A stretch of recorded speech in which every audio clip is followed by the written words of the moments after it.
I'm enjoying teaching the word and sharing these things with you. I love my wife and I. We travel all the time and we minister in churches. I've been doing this now for probably a little over 40 years. And I love going into churches and Bible schools and different meetings and sharing the word of God with fellow believers. Because remember what Jesus told Peter when he said, Peter, do you love me? Remember, he said, Peter, do you love me? And Peter, of course, said, yes, I do, Lord. Then Jesus said, feed my sheep. But remember, 3 times he told him. 3 times Jesus told Peter to feed his sheep. 3 times. See, that's what we're supposed to be doing. Yeah, yes, we're supposed to be winning the lost to Jesus. But then once you get them saved, we need to start feeding them the word of God. Making disciples of all the nations was the other part of the Great Commission in Matthew chapter 28, wasn't it? So we need to be feeding the sheep all the time.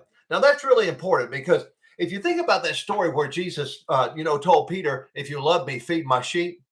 He didn't say, he didn't put any qualifications on that, did he? He said, if you love me, feed my sheep. He didn't say, feed my sheep as long as you have at least 100 or more in your church.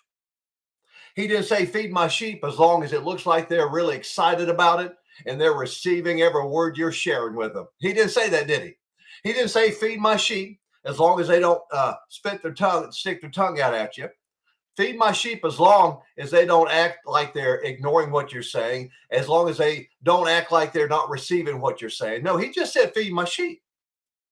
When Jesus said, Peter, feed my sheep, I think if Peter had said, well, Lord, I only have 10 in my church. You know what the Lord would have said after that to Peter? He would have again said, Peter, feed my sheep. In other words, he wouldn't paid a bit of attention to Peter telling him, I only have 10 in my church. He would have said, feed my sheep, Peter. Then if Peter had said, yeah, but it doesn't seem like they like what I preach to them. It just seems like they're fighting each other and they don't want to hear the word of God. You know what Jesus would say then? Same thing. He'd say, feed my sheep. And if Peter, maybe one more time said, but Lord, I don't know. It just seems like they don't even like me. I'm not even sure they want me to be their pastor. And, I'm just not sure, if they're even hungry for you, if they really want to serve you at all. You know what Jesus would say then? He would say, feed my sheep. In other words, Jesus would sound like a broken record until Peter said, you know what, Lord? No matter what I see, no matter how many people we have or don't have, no matter how they respond to the word I share with them, no matter what's happening in the natural realm, no matter what, I'm going to keep feeding.